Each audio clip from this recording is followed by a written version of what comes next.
Bonjour Mariana. Bonjour Jean-Charles. Ça va bien? Ça va bien, merci. Bien content de te retrouver pour cette nouvelle entrevue. Oui. Une nouvelle entrevue. Maintenant, on va faire simplement des entrevues. Oui. Donc, notre entrevue aujourd'hui prend pour titre « Le cri de mon cœur, je veux être libre ». Parce que c'est quelque chose qui revient continuellement dans ton livre. Jean 8,32 dit « Jésus a dit, si vous demeurez en moi, vous connaîtrez la vérité, et la vérité vous affranchira. » Donc, la question que j'aimerais te poser maintenant, c'est comment demeurer en Jésus et laisser la vérité nous libérer? C'est une bonne question, Jean-Charles. Premièrement, il faut savoir et accepter que Jésus nous aime. Okay. Ça, c'est bien important. Puis, son désir, c'est de nous libérer des chaînes qu'on a pu mettre en place, soit par notre vécu du passé, ou soit par des patterns qu'on vit durant notre parcours. Ça, c'est bien important. Puis, il ne faut pas oublier que c'est un processus. Hein? Donc, c'est premièrement un processus, mais ce premier processus-là, c'est savoir que Jésus nous aime. L'autre, c'est accueillir notre histoire. On a tous une histoire. Tu sais, on a tous une histoire. Tu as une histoire, j'ai une histoire. On a tous une histoire. C'est d'accueillir notre histoire, de la comprendre, comme j'expliquais aux premières entrevues, puis de l'accueillir. Parce que même si on la comprend, on ne l'accueille pas, on ne peut pas aller vers la liberté. Tu comprends? Fait qu'il faut l'accueillir. Ensuite, il faut nommer l'émotion qui accompagne cette histoire-là. Tu sais, l'émotion, c'est la tristesse, la joie, la peine, la frustration, la colère. Il faut les nommer. Tu sais, qu'est-ce que mon histoire du passé m'apporte comme émotion?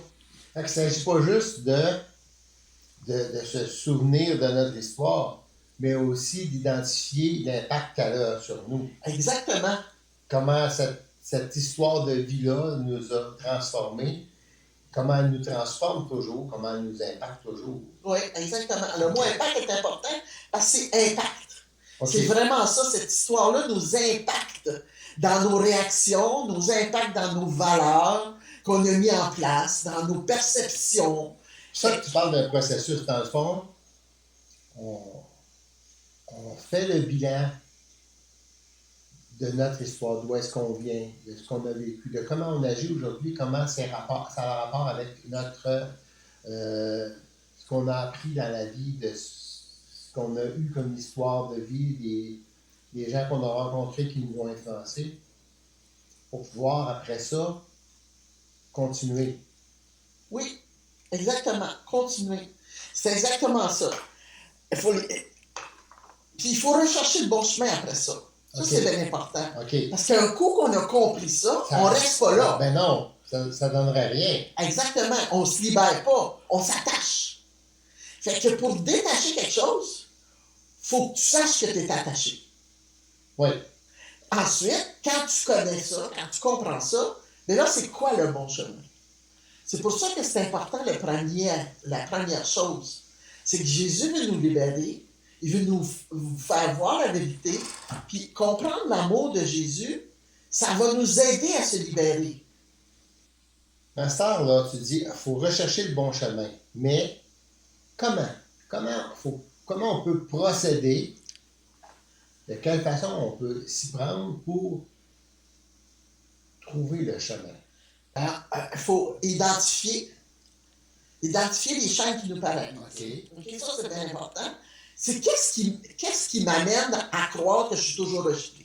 Qu'est-ce qui m'amène à croire que personne m'aime? Okay. Qu'est-ce qui m'amène à croire que ma vie, elle vaut la peine d'être vécue? Oui, puis là, on va aller puiser dans le bilan qu'on a fait. Exactement, okay. Exactement. Ensuite, il faut comprendre les impacts. Peut-être tu dis impact tantôt. Il faut comprendre les impacts de nos paroles. Tu sais, c'est quoi nos paroles? Quand on parle... Qu'est-ce qu'on dit? Qu'est-ce qu'on proclame? Là? Qu'est-ce qu'on affirme comme notre réalité? Exactement, comme notre réalité. Oui. Nos gestes, nos discours intérieurs.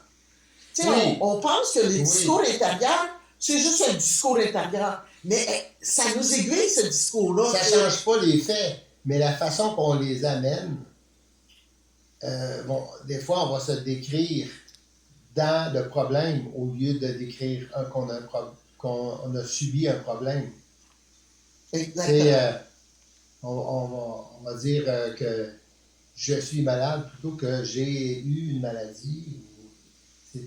C'est quelque chose qui est de l'extérieur qui arrive sur nous, qui pas nécessairement qui émerge de nous. Ça ne nous décrit pas comme une personne. Tu sais. Exactement. Ça ne nous décrit pas. Ce qu'on a vécu ne nous ne décrit pas. C'est un fait. Tu sais, c'est Ça nous pas. affecte, ça nous influence, mais il faut faire attention à comment on le dit aussi. Comment on dit les choses, puis comment notre discours intérieur parle. Tu sais, souvent, dans mon discours intérieur, moi, j'avais toujours « Tu sais bien que tu vaux rien. » Mariana, tu vaux rien, personne ne peut te faire confiance. Ce discours-là est nuisible. Ça t'amène une perception de rejet. Parce que moi, c'était ça mon problème, le rejet. Fait que ce discours-là appuyait le rejet. Mm-hmm. Fait que notre discours fait partie d'identifier, de comprendre cet impact-là qu'il y a. Tu sais, de regarder ça. Comme tu disais là, dans ton livre, regarder en face les perceptions qu'on a construites. Oui, exactement. Les perceptions qu'on a construites. Un exemple très clair. Ma mère, elle a eu 7 enfants, puis elle partait chaque année à la maison. Elle partait chaque année à l'hôpital. À l'époque, c'était ça. Pour Alors, aller accoucher, pour aller puis accoucher, elle demeurait un certain elle temps. demeurait un certain temps. Donc, j'avais toujours l'impression que j'aurais jamais de place. Oui, parce que ça a été plusieurs années consécutives. Elle venait toujours avec un bébé qui avait plus besoin que moi. Puis moi, j'étais l'aîné, fait que j'étais obligée de L'aider. de l'accepter, d'accepter ce détachement. Puis j'étais jeune, là. Hein, Oui. 1 an, il y a 1 an et demi, un autre est arrivé, 2 ans et demi, un autre est arrivé, 4 ans, un autre est arrivé. J'ai pas eu l'attachement nécessaire. Tu sais? Fait que ça, cette perception-là, c'est une fausse perception, mais il faut l'identifier. C'est pas vrai que ma mère, elle m'aimait pas. Elle avait juste plus d'enfants, puis elle devait partager son temps. C'est ça. C'est juste ça. C'est juste ça. Ça, c'est la vérité. Ça, c'est mon histoire, mais la vérité, c'est pas parce qu'elle m'aimait pas, c'est parce qu'elle avait des enfants, puis elle avait besoin de partager son temps. Tu sais? Fait que ça l'a rééquilibré, ma perception. Oui, parce que ça t'obligeait à te remettre en question. Exactement. Mon livre, ce qui aide, c'est de faire de l'introspection. On a peur de l'introspection. D'aller chercher. Oui, on a peur d'aller vérifier des choses à l'intérieur de nous parce que ça nous déséquilibre. Ça nous déséquilibre. Nos perceptions nous ont comme équilibrés, nous ont comme guidés. Fait que là, on marche toujours de cette façon-là. Et à partir du moment où on commence à connaître nos perceptions, puis voir que c'est pas notre perception qui doit changer ça, mais on vit un déséquilibre. Oui, parce que par rapport à un fait, la perception, c'est pas le fait. Tu sais, tu parlais tantôt, ta mère qui partait, ça c'est le fait. Mais ta perception, c'était, elle m'abandonne, puis quand elle revient, je suis moins aimé. Ça, c'était une perception. C'était pas la réalité. La réalité, c'est que ta mère t'aimait pas moins, elle n'avait pas moins d'amour pour toi, mais elle devait démontrer beaucoup d'amour pour le nouveau-né. C'est exactement ça, Jean-Charles. Oui, c'est très bien. Tu as vraiment mis le doigt sur comment expliquer les choses. Parce que oui, c'est un fait, mais il y a une perception. Puis il faut aller vers cette perception-là. Ça nous déséquilibre. Parce qu'on est habitué de penser le même. Fait que là, ça amène un déséquilibre. C'est ça qui est difficile dans le processus de guérison. C'est d'accepter ce déséquilibre-là, puis d'accepter que ça va être mieux plus tard. Je vais pouvoir m'équilibrer davantage. OK, mais dans quel but on fait toute cette analyse-là, de tout rechercher ça puis de comprendre ça? Pour reconstruire notre vraie identité. OK. Parce que ces perceptions-là nous ont créé une identité qui n'est pas nécessairement celle que Dieu a mis en nous. La personnalité, l'identité. L'identité qu'on s'est donnée n'est pas nécessairement celle que Dieu voulait pour nous, puis celle que Dieu veut qu'on ait. Exactement. C'est ça. Donc, c'est quoi la personnalité que Dieu veut pour nous? C'est personnel à chacun. Oui, mais ça englobe le fait qu'il veut qu'on soit épanoui, qu'il veut qu'on soit équilibré, que toutes les dimensions de notre vie s'épanouissent. Exactement. Puis toutes les dimensions de notre vie, c'est émotionnel, c'est physique, c'est social, c'est familial, c'est professionnel, Spirituel. c'est spirituel. C'est toutes ces dimensions-là qui sont importantes. C'est ça que Dieu veut équilibrer. Pour ça, je dis que c'est un processus. Pour ça, je dis que c'est pas instantané. Non, parce que, dans le fond, comme tu as dit, c'est une reconstruction. Ouais. On déconstruit quelque chose qui nous amène à avoir une mauvaise perception, puis on construit quelque chose de nouveau, ça prend le temps, puis on est des adultes maintenant. Ouais. Donc, c'est pas la perception de l'enfant qu'il faut embrasser, c'est la perception que maintenant l'adulte fait avec ses valeurs qu'elle a mis en place, avec la parole de Dieu, avec la relation, la connexion avec Dieu. De quelle façon, par quel moyen on peut reconstruire ou remettre la nouvelle personnalité qu'on doit avoir. Notre nouvelle, pas personnalité, je cherche le mot, mais identité. Notre nouvelle identité. Notre nouvelle identité. Quels sont les moyens pour y arriver? Bien, un des moyens pour moi qui m'a aidé énormément, c'est la Bible. OK. Parce que dans la Bible, il y a des principes intéressants. Dans la parole de Dieu. Dans la parole de Dieu, il y a des principes. Comme Jésus dit, vous allez être libre si vous attachez à moi. Parce que lui est attaché à nous. Lui, il nous aime. OK. Alors ça, c'est un des principes. L'autre principe, c'est de rester calme. Rester calme, confiant. OK. L'autre principe aussi, il y en a plein. Et c'est des principes qui nous aident à réfléchir. C'est des clés. Mariana, je vois que dans la deuxième partie du livre, il y a la première partie où est-ce que on a le témoignage de ta vie, mais dans la deuxième partie du livre, c'est vraiment une étude biblique sur la liberté en Jésus-Christ. D'ailleurs, un verset que tu cites là, Galates 5.1.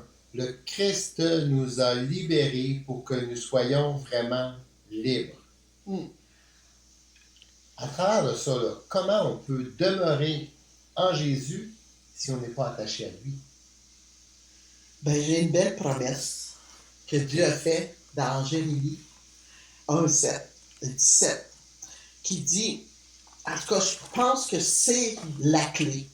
Celui qui met sa confiance en moi et qui s'appuie sur moi. Moi, le Seigneur, j'ajoute Jésus, je le bénis. Il ressemble à un arbre planté au bord de l'eau qui étend ses racines vers une rivière. C'est donc de s'attacher à Jésus. C'est aussi un processus. Oui, c'est exactement. Ça. Exactement. Quand la chaleur arrive, il n'y a pas peur de rien.